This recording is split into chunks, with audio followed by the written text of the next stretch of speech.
This is a video to replace the SPC 111. That's the safety PLC. This first thing we're going to do is create some room, slide that over, slide these two contactors over, and the other clip in between, and then slide the whole unit. First you got to release each module from the DIN rail. Pull these blue clips up. Alright. Now you can slide the whole unit over. You have to push towards the base. Okay, now it's going to, what are you doing? You pull the yellow piece towards you. Okay, pull the SPC 111 towards you.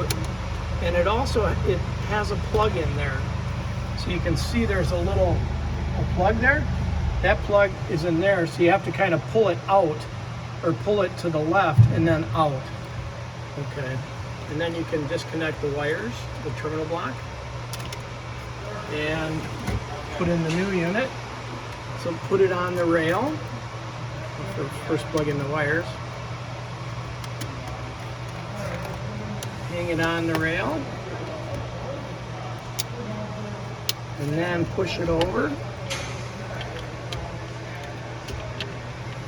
so that those connectors will connect together.